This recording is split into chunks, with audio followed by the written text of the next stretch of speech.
I'd say good evening to everyone. Welcome. Happy Easter to you. This is a special Easter edition of Scars to Stars, and we really celebrate God and thank God for all He has done for us through Jesus. As a Christian nation, Easter is important to us. It's the most important event on the Christian calendar, and it marks the death, the resurrection, and the reign of Jesus. And today we celebrate another woman, a woman that has come from grass, and she's still taking herself up. We have looked at leadership, women in leadership. We have looked at women in different sectors of leadership. We have looked at leadership at high levels, at community levels, at business levels, at sectoral levels. Today, we want to look at leadership from a different point of view, from a personal leadership point of view, and seeing how personal leadership helps. Personal leadership, without personal leadership, you can't lead anything until you can lead yourself. And today we have a woman that has done very well in that. She started off as a physiotherapist, a technician. Today, she is probably the latest PhD, because she just got that last week in Zambia. She will tell her story. She came from that physiotherapy technician to having a degree, to having 2 master's degrees, and to having a PhD in the space of the last 18 years, because she chose to build herself. So today it's such an honor and a privilege to welcome a woman that you have seen develop herself, and today I can call her with all the joy in our hearts, flying the flag of Zambia all the way in Stellenbosch, Dr. Loveness Nkata. Thank you for joining us. Welcome to Scars to Stars. Thank you so much. So how was your trip? Welcome back. I know you're tired, you just got back today, but we said we needed to celebrate your achievement, because it is not every day you see what you have done being done. And we just want to celebrate you today and thank you for taking this journey of personal leadership and now being a leader in your space. Welcome. How was this journey to South Africa? Tell us what it was about and how it was for you in spite of COVID. Thank you so much for having me. The journey was good. The last trip I took was basically to have the PhD conferred on me. Awesome. At the last graduation ceremony that the University of Stellenbosch hosted. The March, April Sandra, can you hear? Graduation. Because she's tired. So we're trying to... Oh, should I raise my voice? Please raise your voice. You're a PhD holder now. So we'd like to hear the PhD holder. Yeah, Please, so I was saying the Stellenbosch University hosted the 2021 March-April graduation ceremony. They were graduating their students, and I was privileged to be part of the graduates for the March-April 2021 graduation ceremony. And Stellenbosch is reputed to be the best university in South Africa. People say that. How true is that? That's very true. It's one of the best universities in South Africa and Africa. I think even on the global market. Yeah, on the global market, it ranks as the top in Africa. So they have been exchanging places with UCT, the University of Cape Town. Yes. Yeah, so most of the time, it won't go below number 3. Okay. Yes. So continentally, in Africa, Stellenbosch is between 1 and 3. Between 1 and 3, yes. So let's go back to, because some 18, 19 years ago, you were basically coming out of Evelyn Horn as a physiotherapy technologist. Yes. Please tell us, who, before we even go to Evelyn Horn, where does Loveness Nkata come from? That she's just last week picking up a doctorate at Stellenbosch, most prestigious university. Where did you come out from? Are you coming from privileged family? How was your beginning? How is your beginning? I come from a very humble background. Humble, but in a sense that we had the basics. We managed to have the meals, and our parents managed to get us into school they have given us the education. I went through the preschool, the nursery school, primary education, secondary, and then I saw myself at the Evelyn Horn. Why did you College. choose physiotherapy? I actually didn't choose physiotherapy. When I was growing up, I had other ambitions and aspirations. I think at one point I wanted to be a pilot. I didn't know where they were doing the training from or which school was training pilots. Then I think as I proceeded in high school, I developed interest in journalism. Okay. So I really desired to be a journalist, but I think when I was doing my grade 11, that time we would do applications into tertiary education around that time. So they gave us forms, I remember pink forms, and the careers master advised us to say, can you go and consult your parents on which programs you can apply for. So I went, I sat with my parents at that particular time, and they asked me, what course do you want to do? Then I said, first choice, journalism. Second choice, secretarial. Okay. Third choice, I was thinking about the third choice, and they just told me, no, you cannot do all these programs that you have talked about, because there are certain, these programs are good when you're young. Okay. That when you grow old, like secretarial, will your fingers be able to work on the... So at that time they looked at you as, or you saw yourself as, if journalism doesn't work, I become a secretary. A secretary, yeah. Okay. So they told me, if you grow old, some jobs are good with age, but when you grow old, are you going to have the skill to so we never type saw on the computers typewriter? at that time. That time there were like no that. computers. Okay. No. So they actually suggested to me to say, why don't you do a program like physiotherapy? Okay. Yeah. So that as you grow older, you still have something to work with. Yeah, so I didn't know what physiotherapy was, except in the neighborhood, I would see one of our neighbors, go to work in the physiotherapy uniform. But what was happening or what the course was about, I didn't know, I had no idea. But because my parents had suggested, I put that as my first choice. Then for second choice, I think I should have put science lab. Then for the third choice, because I still wanted to do journalism, I put journalism. Yeah. Okay. So those applications, I think, were made in grade 11 or grade 12. So after grade 12, I should mention that I wasn't picked on first selection. So when the selected list came out, I wasn't among the students that went on first selection. But again, my friends advised me to say there is what they call the grace period. Okay. So there are people who are called maybe to 2 or 3 institutions. If they do not report, then those that on the second selection list, they are the ones who they are given that place. So I was given the place at Evelyn Horn College on the second selection list. But I think that process taught me something, because I told myself, this opportunity that I have been given, if probably I had worked extra hard, yes, I could have been picked on the first selection. So if I have this opportunity, so let me try to put in extra effort so that whatever results I'm going to be able to obtain will be better or speak more for me compared to what I obtained at grade 12. Okay. Yeah, so you got into Evelyn Horn. Yes. And how was that?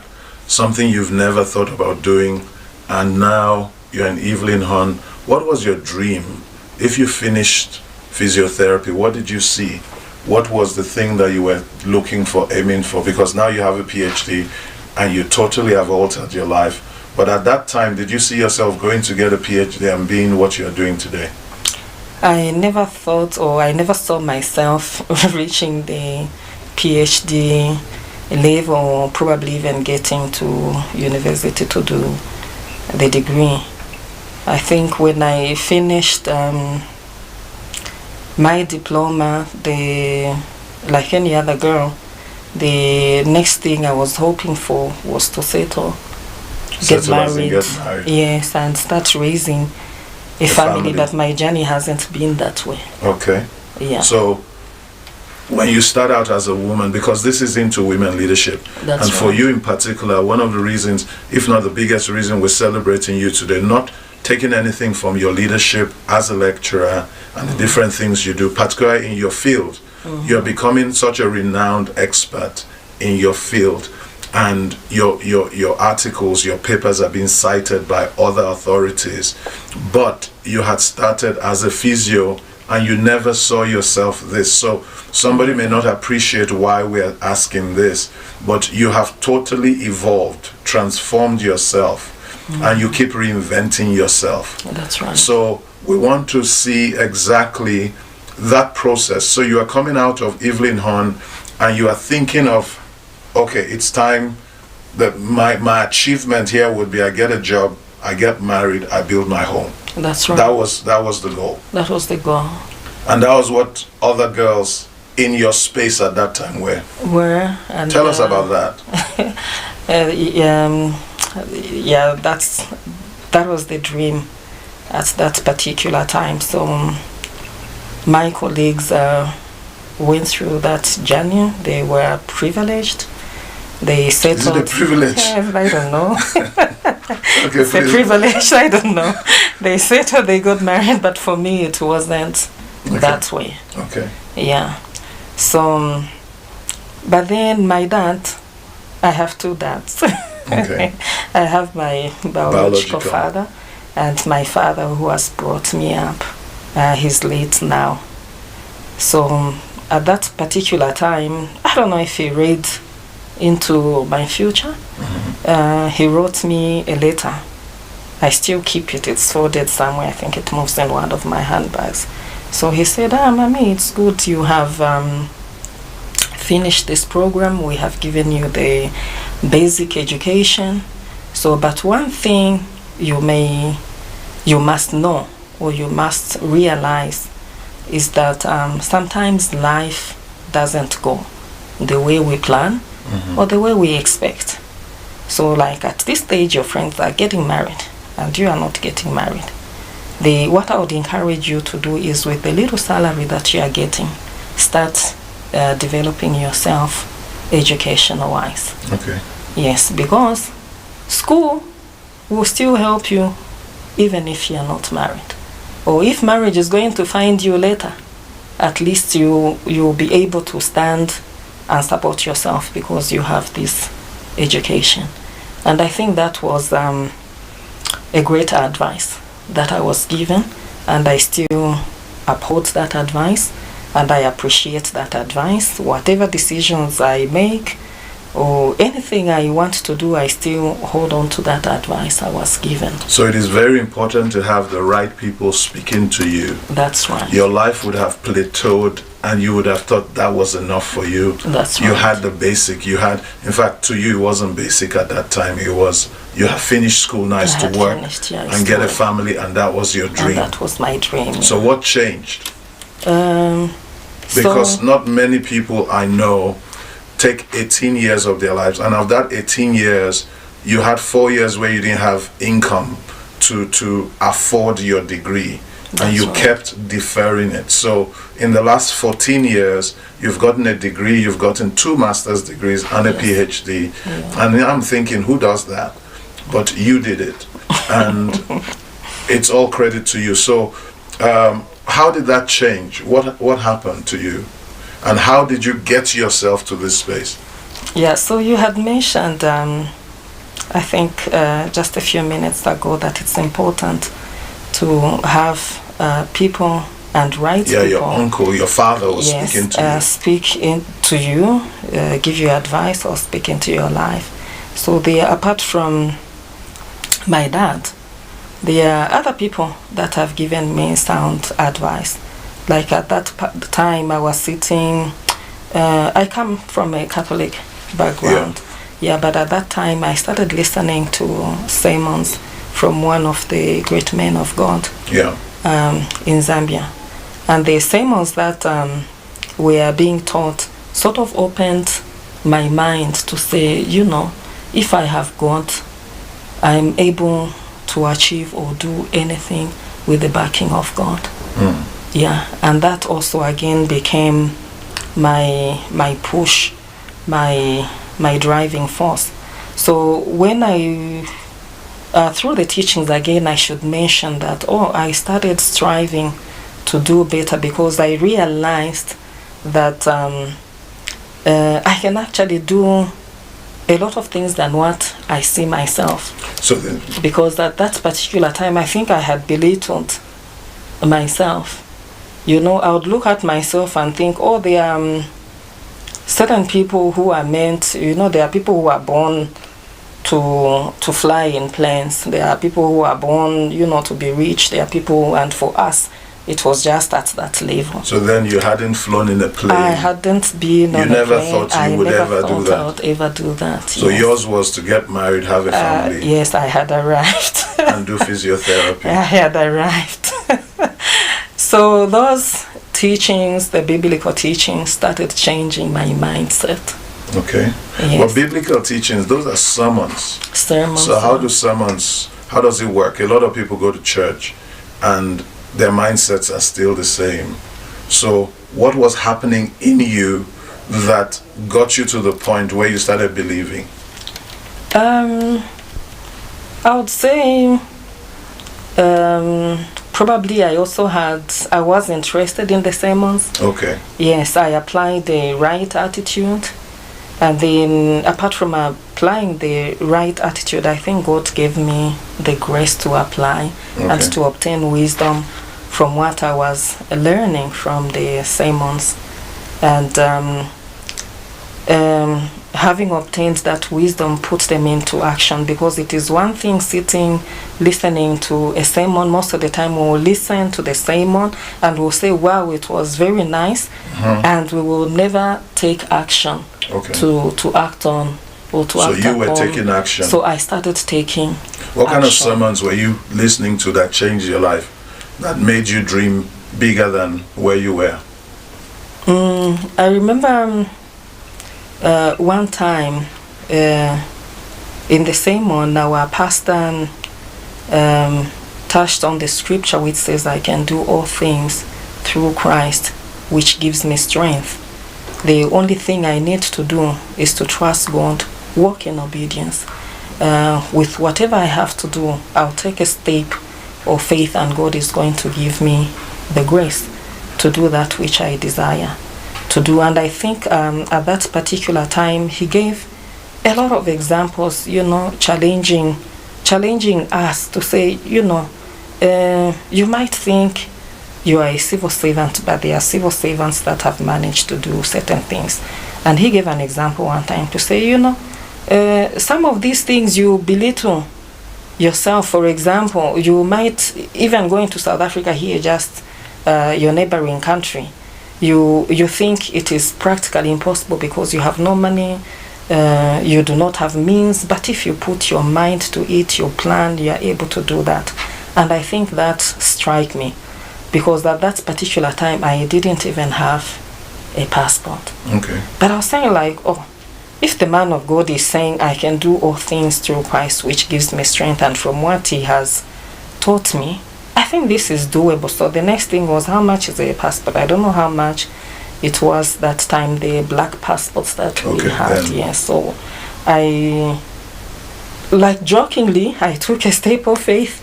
I applied for a passport, and I think after 2 weeks I had obtained my passport. So for a year I had that passport in the house.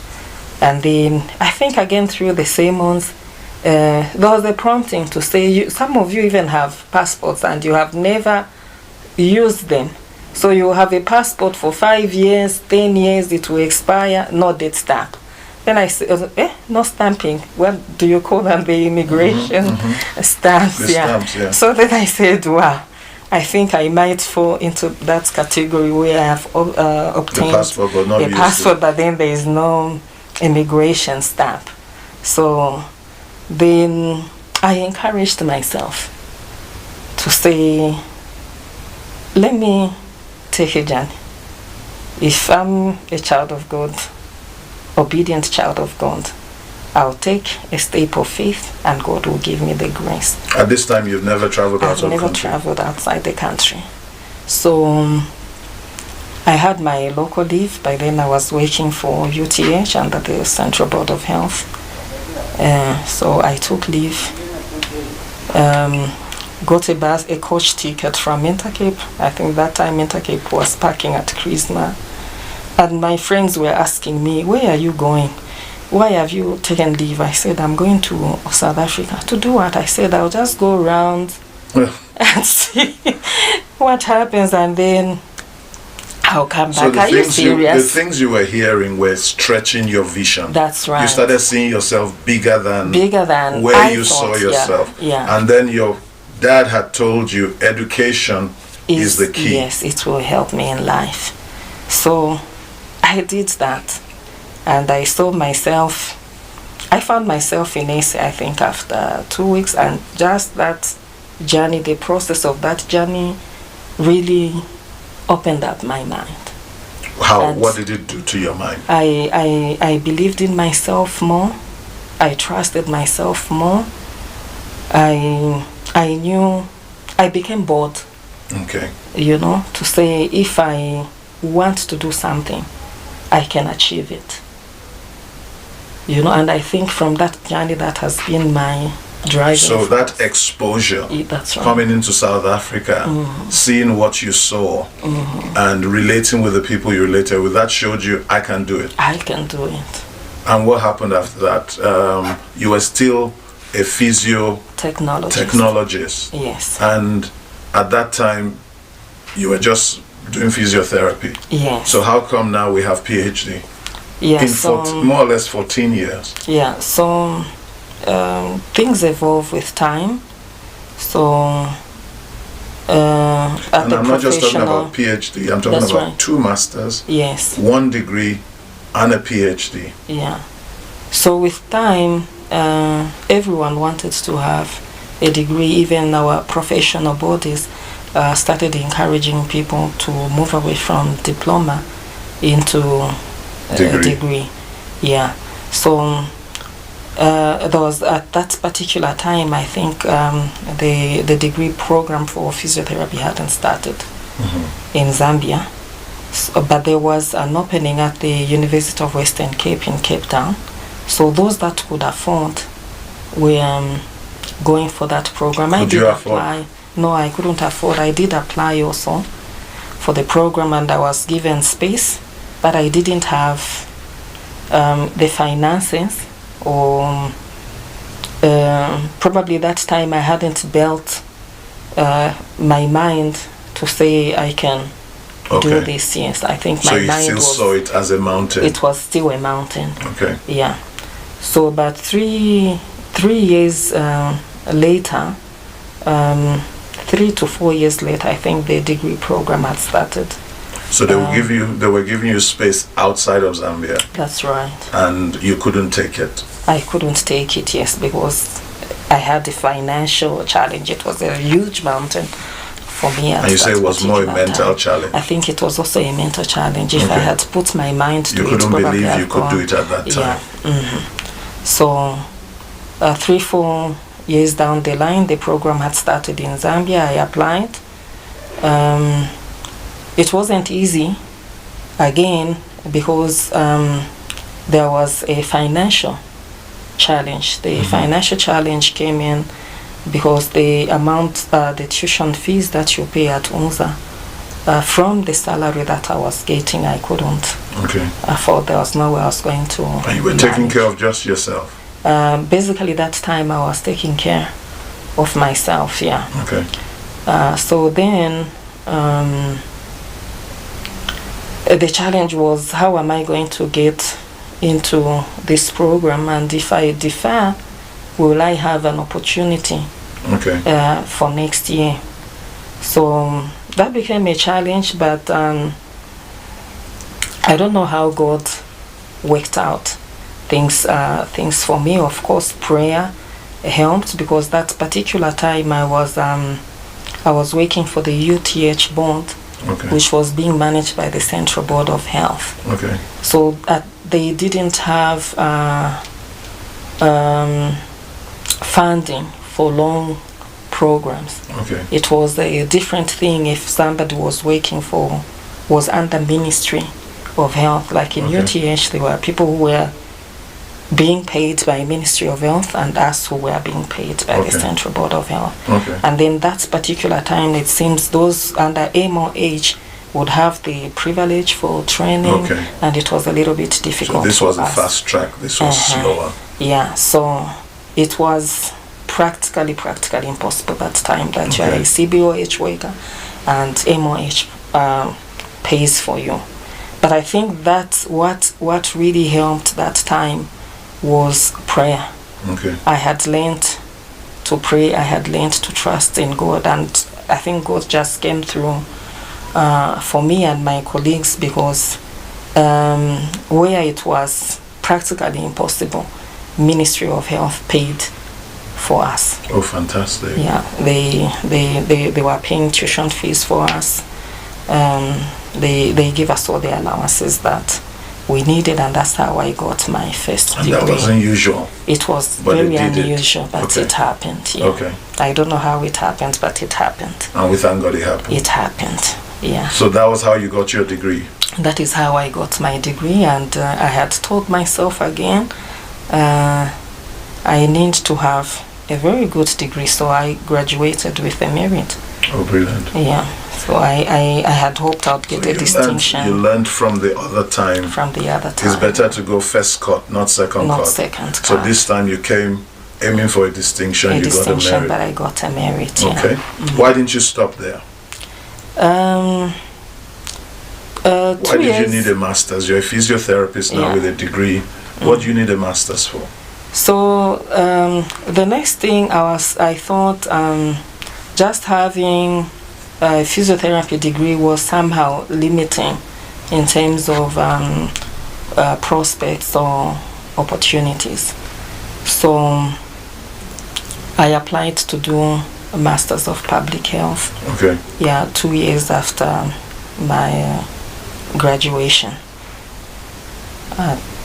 So you chose public health because you felt public health broadened your horizon. Yes. It brought you into NGO spaces. It brings you into. It just widens you up. It just widens, me up. So I was accepted into the public health program at UNZA. I had a challenge. I couldn't get funding. And by the time the Ministry of Health was saying we do not have funding for you, I think I had gone 6 or 7 months into the program with your own funds. With no, that time it was just basically waiting on a promissory note. Okay, so you hadn't paid anything. I hadn't paid, but you're already doing it. You were 6 months into it. So it was just a promissory note. Okay. So I think 6 or 5 months into the program, finally, like for my other colleagues got the funding.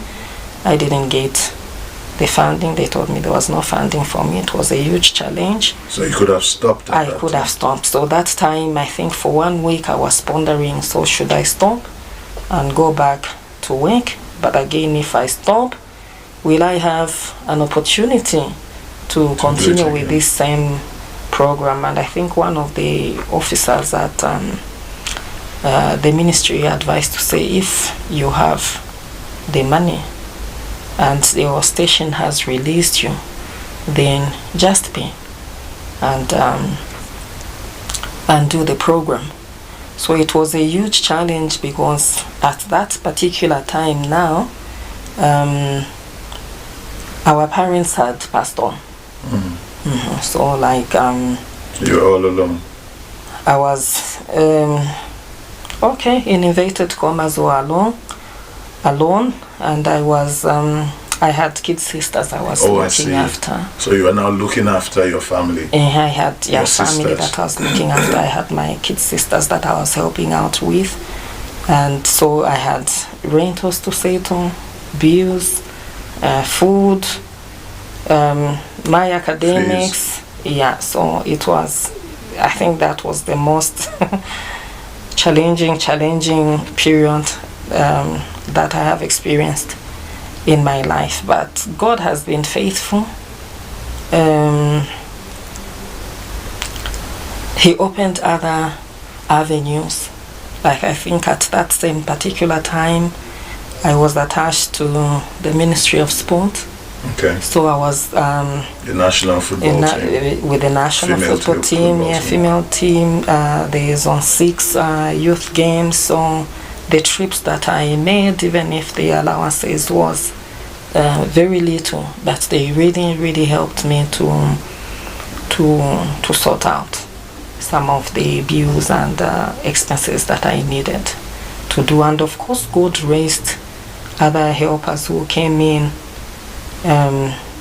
to support us here and there. So that's how I managed to do the Master of Public Health degree. I obtained that first degree. So then I think 2 months after graduation, it's one of my friends that contacted me. By that time, that friend, that colleague of mine, was studying in essay. So we were talking about how... That's 2 months after your first master's my first program. Master's graduation. Yes, I had obtained my master's degree in public health. I had graduated. So did that take you back to MOH to continue your work? I went back to my station, yes, okay. UTH to work here.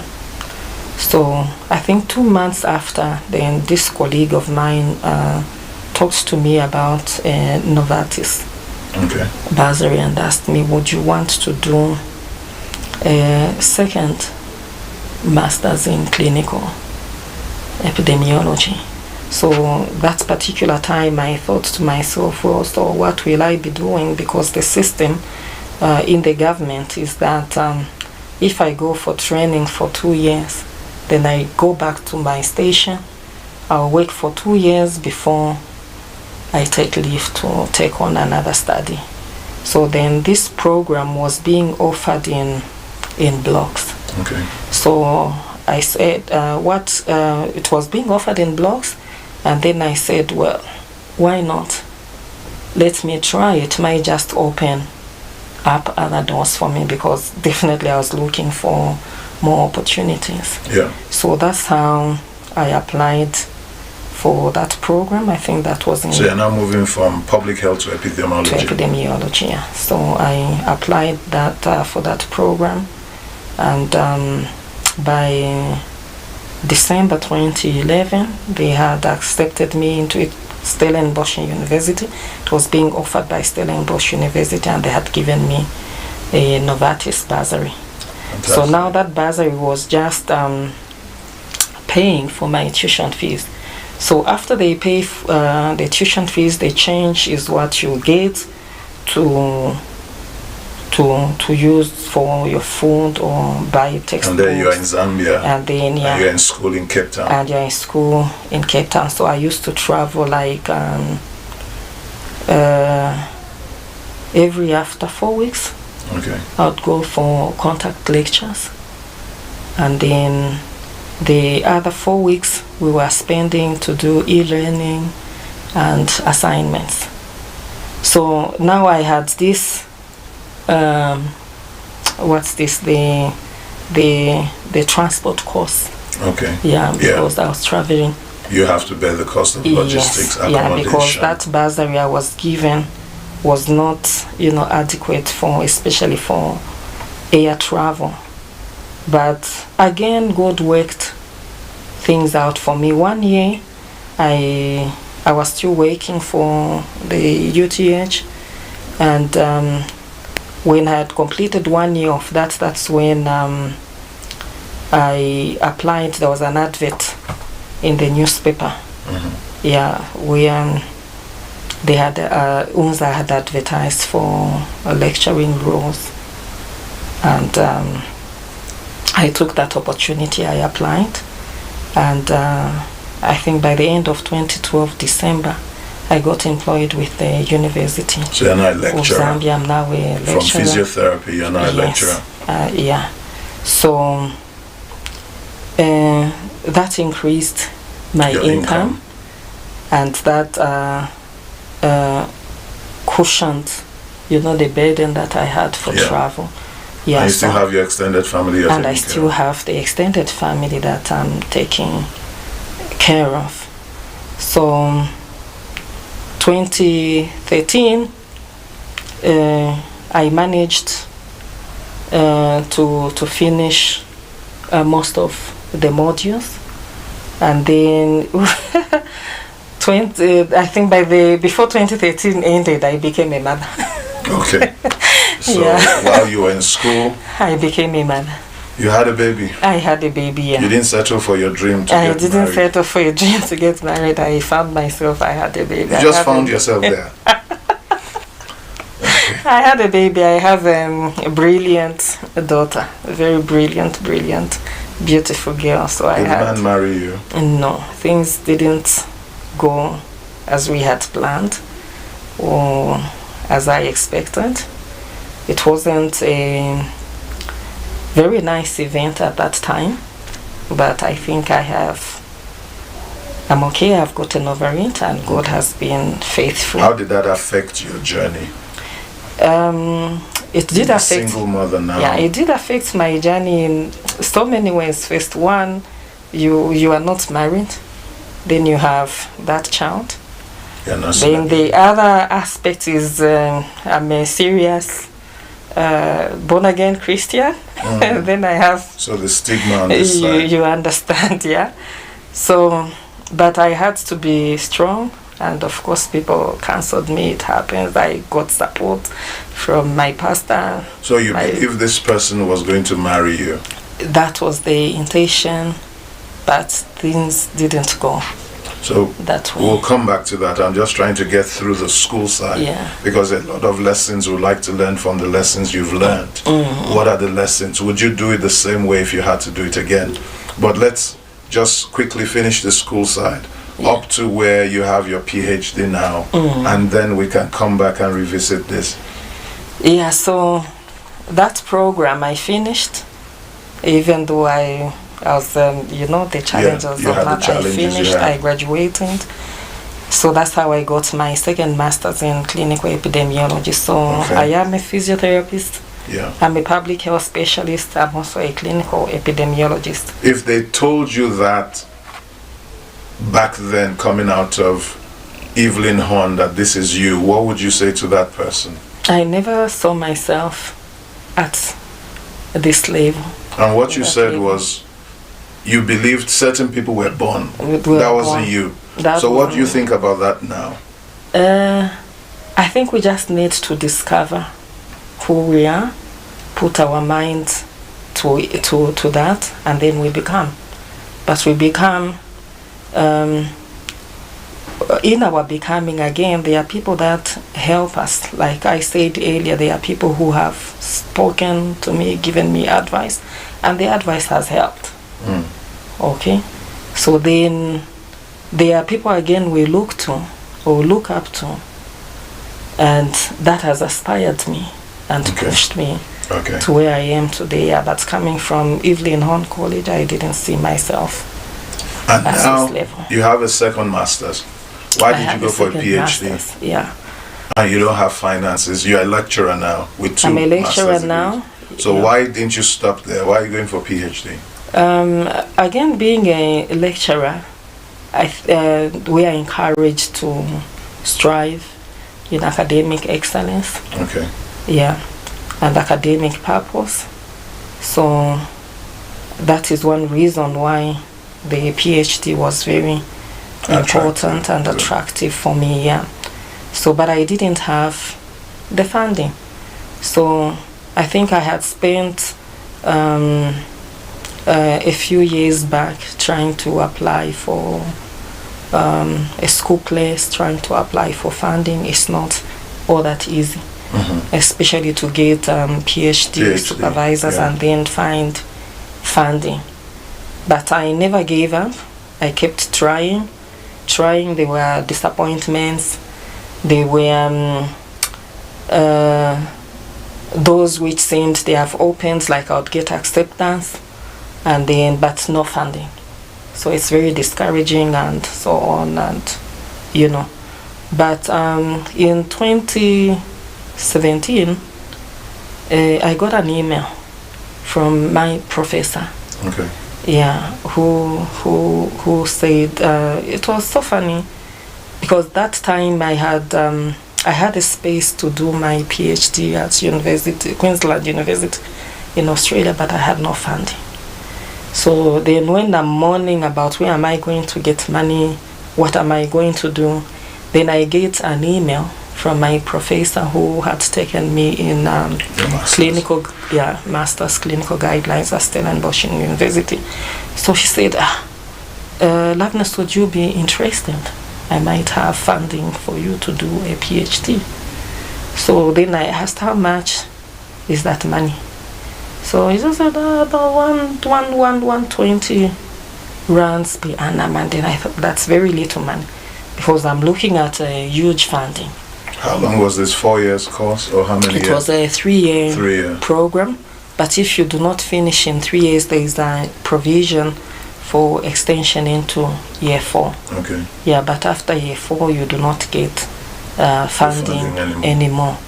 Yeah, so that's when I just said casually to say, okay, but a few weeks after I started, thinking about it deeply. Yeah, until I reached a point where I said, well, this funding might not be enough, but it's better than me not starting any PhD program at all. So even if by the end of the day I do not come out with a lot of money, at least I will have this paper which will set a platform for me for other opportunities. That's guy in academia. In academia, yes. So let's fast forward for time. You last week got your PhD.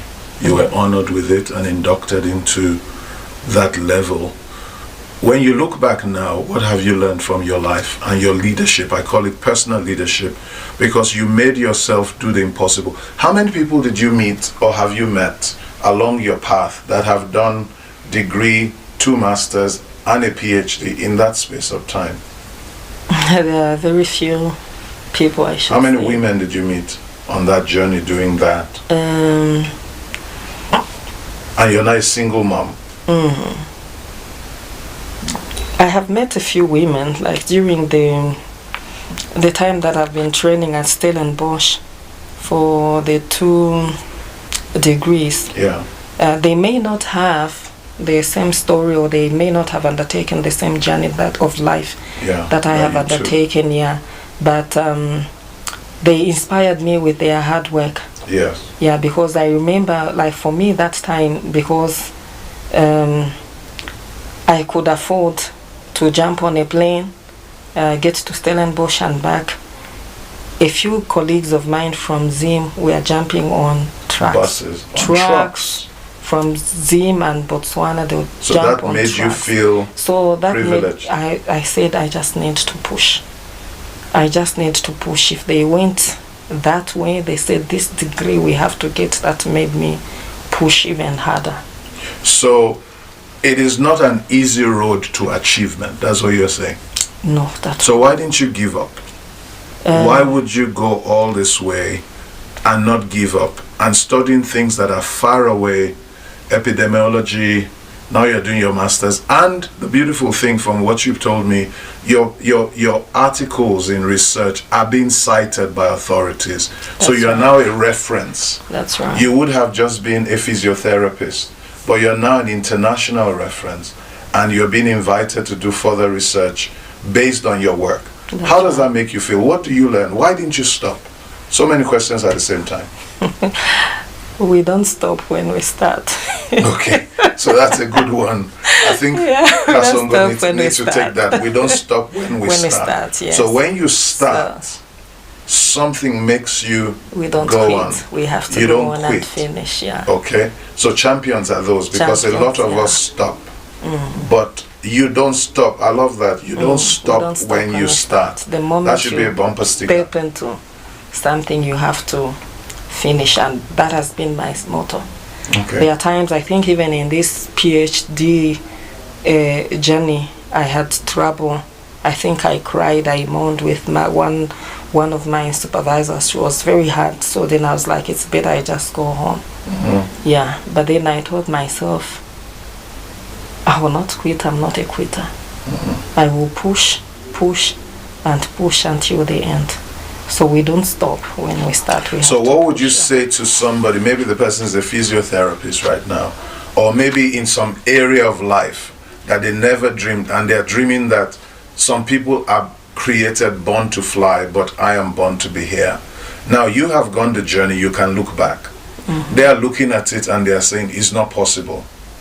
I don't have a sponsor. That's one big thing you hear. I don't have a sponsor. I'm an orphan. I'm a single orphan. I'm a quadruple orphan. But you've taken the journey. So when you look back and you're talking to that person at the decision point, not the start point, because you don't stop when you start. What are you saying to that person, looking at what you've achieved? The first thing that they need to do is to desire or aspire. So when they do that, then they have to cultivate the interest. It might take time. How do they get the interest when they don't even see themselves as anything beyond they're starting from getting aspiring. a job, marry, and that's a privilege to or they married. can if they can look at somebody and get inspired. Okay. Yeah, so role models inspire you. Inspire, that's right. Daddies that write you letters they inspire you. Okay. Yes, and they should even have friends, mix or have peer colleagues that will move them, challenge them, or help them move into that journey. Okay. So the type of people that they mix with also matter. It matters. Yeah. So there's no limit to what a woman can be if she will start and not give up. That's right. And continue with your lessons. I'd like to know these lessons, life lessons you've learned. And looking at yourself, there must be things that made you, everything was totally bleak. You didn't have anything. I didn't have anything. But today, you have a PhD, you're not a physiotherapist, even though you studied, you're a lecturer, you're writing international, you're in research. At that time, did you think you had the academic knowledge, acumen? Did you feel, and now do you feel like it was the same me, I just didn't know what I could do? I just didn't know what I could do. I hadn't discovered myself. I didn't know the potential that I had. So most women don't know the potential they have. They don't know the potential, and we are limited, probably even culture. Tell me about culture. What do you think culture does? How does culture limit a woman? It limits your thinking. It limits your thinking? That's right. In what areas? So, like I was saying, that mostly in our cultural background, the things that we are looking at is, okay, I have this basic paper. The next thing I should settle. Okay, settle means marry and build a family. So, if you do not do that, again, you start looking at yourself as you have not succeeded because you haven't married and have kids and settled. So, but we should look beyond that and strive to be. Along the way, what challenges did you face? Did you have to sleep with, I'm sorry if I'm asking that, because a lot of times they say this is the path you have to go. Did you have to sleep with people to get funding or stuff? Or did you have to work hard? Not at all. That hasn't... Because I remember you said during your talk, you said you're a strong believer. So you were feeling ashamed even when you had a baby. So who helped you? Did men help you, or did this woman discover I can do it myself? No man helped me. And even having a baby did not come as a result of probably me wanting something. I was in a relationship which we had planned, or we were planning that would settle. And this was in your second master's? This was in my second master's. It had nothing to do with funding. So remember, for my second master's, I had a Novartis bursary. Okay. So the child came on the way towards marriage. Okay. But the relationship didn't end in marriage. So talk to us, what life lessons have you learned? And what character did you have to match your challenges that has made you overcome? And today we celebrate your achievement. I think I have maintained my focus. I have maintained my discipline. I have maintained hard work. Where I have failed, I have managed to shake myself, pick up the broken pieces, and move on. How did the church treat you when you said that you felt ashamed? How did you come through that? You now have a baby, the man didn't marry you. You thought he would marry you, so you gave yourself into it. You have a beautiful daughter, Malaika. How did it go for you in that space? How did you manage it? Did you leave church? Was church supportive? I didn't leave church. I should say my pastor was very supportive, even though as an individual I'd feel very bad. But I didn't leave church. They gave me all the support that I needed. Like what happens in other churches, I think people are excommunicated. So for me, that didn't happen. I was cancelled. It happens. The child is a blessing. So I maintained the position that I had, and the relationship that I had in church was maintained. And I think that is very good. It was very good for me and very helpful for me, and it has helped me to stand even in my Christian journey to what I am today. So God has been a strong foundation and pillar for you. That's right. I see a lot of women that have succeeded that we have talked to. A lot of them have given God as the basis of their success. If you're advising, we're about to close, you're looking back and advising that young girl, that aspiring girl who is looking for inspiration from you, what would you say to that person?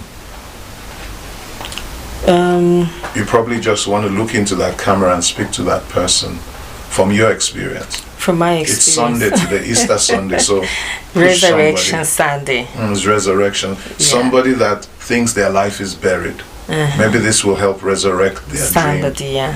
So you can look into the camera and you can talk to that camera and talk to that person at home. And maybe this is Resurrection Sunday for that person. Yeah, so it is Resurrection Sunday. So for one who thinks or who feels their life has been buried, or who has a similar situation like the journey that I have taken, you need to trust in yourself, believe in yourself. But even when you are doing that, remember there is God. And God is going to help you and carry you in every journey that you have to undertake. I should say, for everything that I have been through and everything that I have achieved, everything that I have obtained, God has been the pillar. God has been my strength. God has been my stronghold. God has even raised men and women who have supported me in this journey. The most important thing again is to realize when you have God, that as long as you have God on your side, you can do all through Christ who gives you strength. Now, when you talk about God, a lot of us will say, God will do it, God will do it. Did you work very hard, or you just sat and said, God will do it?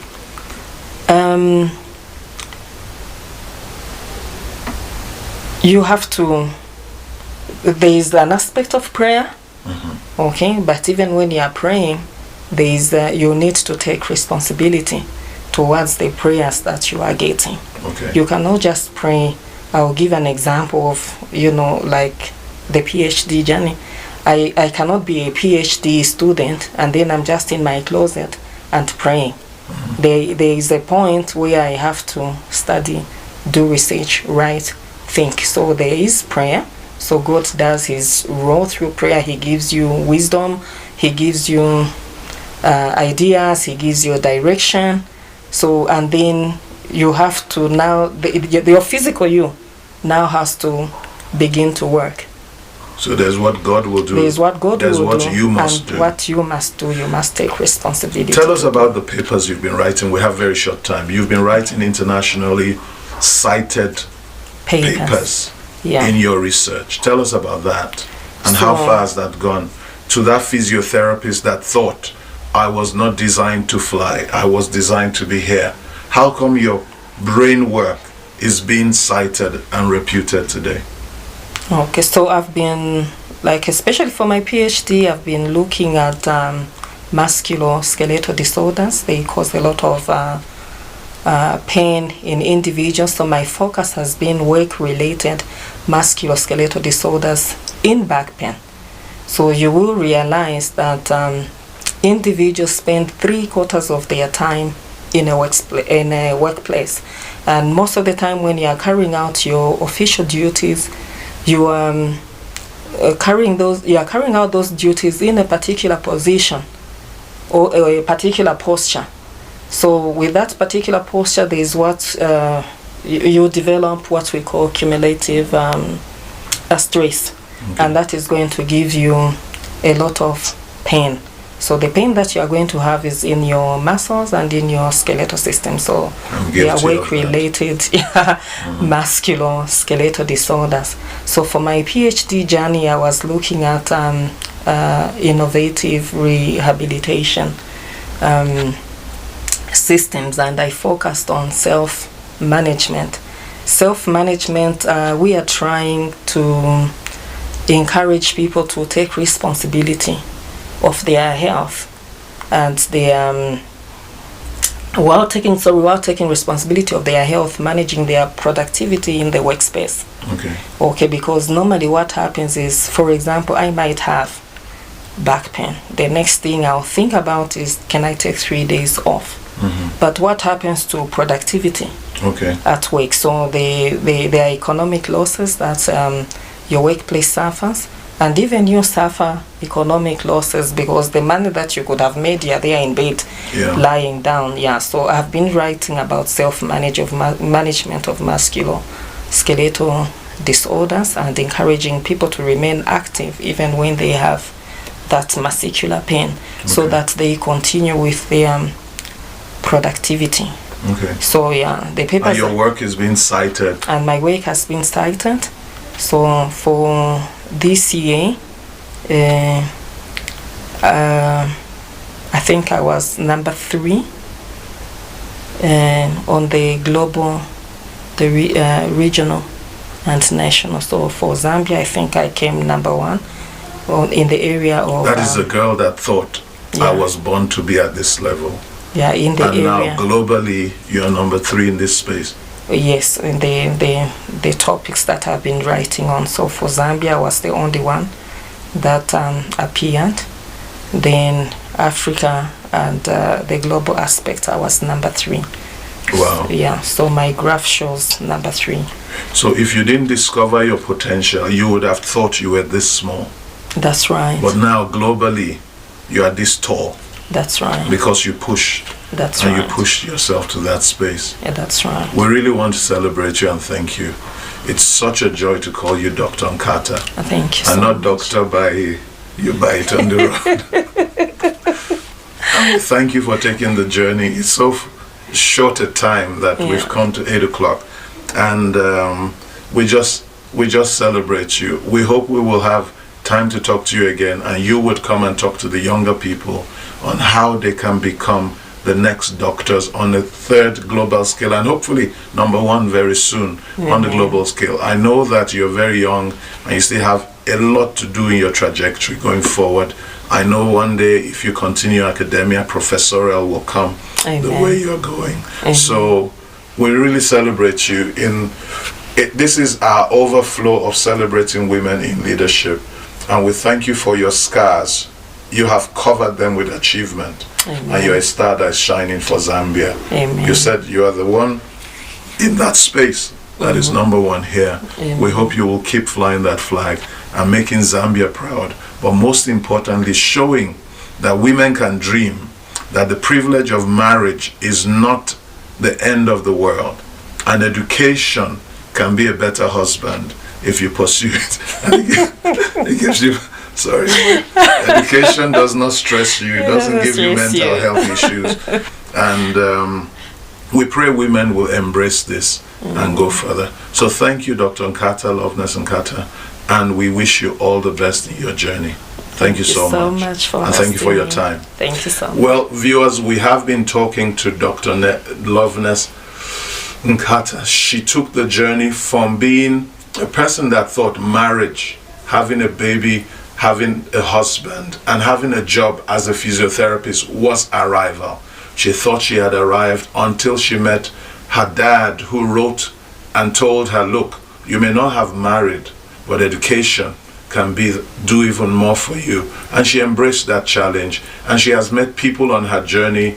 God has been a center for her, and through sermons she learned that I can do all things through Christ that strengthened me. And she took a challenge and went to South Africa, and her horizons grew.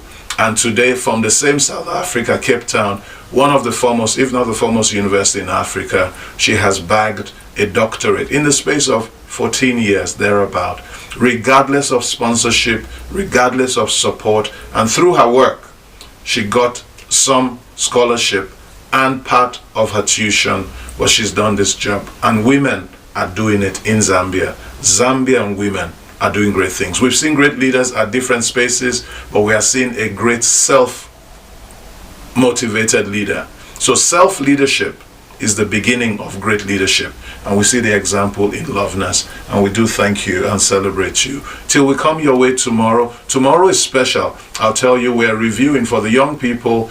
So many people talk to us about mentorship. So tomorrow we're going to bring people that have been mentored, that keep talking about it. And we're going to put at least 2 of them together for us to learn what is the value of mentorship. Loveness has alluded to that today as well. What does mentorship do? What does having mentors and people, role models, how does it help you? And then we probably will direct you to these people. They should help you on your journey as women, creating space for women. Till we come your way again, Stars to Stars continue.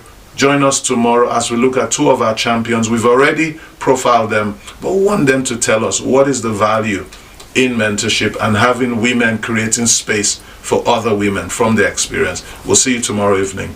Have a wonderful Easter evening, and see you tomorrow on Easter Monday. God bless you. Thank you for joining us. Thank you, Loveness. Thank you. Really.